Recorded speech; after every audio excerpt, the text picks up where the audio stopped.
राज्यात सर्व घटकांचा विकास करण्याचं महायुतीच्या सरकारचं काम सुरू आहे। मात्र नागरिकांसाठी सुरू असलेल्या या योजना सुरू ठेवायच्या काही बंद होऊ द्यायच्या हे जनतेनं ठरवायचं आहे, असं भाजपा नेते देवेंद्र फडणवीस म्हणाले। पालघरमध्ये डहाणू इथे भाजपाचे उमेदवार विनोद मेढा यांच्या प्रचारासाठी आयोजित जाहीर सभेत ते बोलत होते।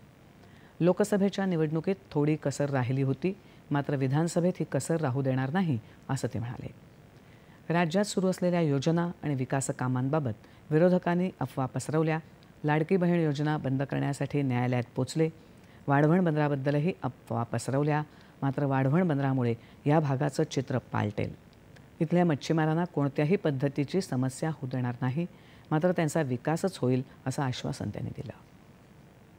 अनेक लोकांनी वाढवणबद्दल लोकांच्या मनामध्ये संभ्रम पसरवण्याचा प्रयत्न केला।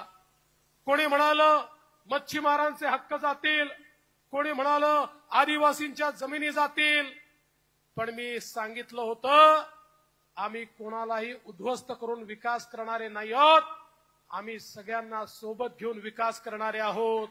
आणि आजही सांगतो वाढवणच्या बंदरामुळे या भागाचं चित्र बदलेल, पण त्याच वेळी माझे मासेमारी करणारे जे आमचे कोळी बांधव आहेत त्यांना या देवा भाऊचा शब्द आहे, तुमच्यावर या ठिकाणी कुठला अन्याय तर होणारच नाही, पण आहे त्याच्यापेक्षा चांगली अवस्था ही तुम्हाला आम्ही आणून देऊ। राष्ट्रीय विकासाच्या विचारानं प्रेरित झालेल्या जमिनीवरच्या कार्यकर्त्याला पालघरमध्ये भाजपानं उमेदवारी दिली आहे। हा तरुण विधानसभेत पोहोचवणं ही तुमची जबाबदारी आहे, असं ते म्हणाले।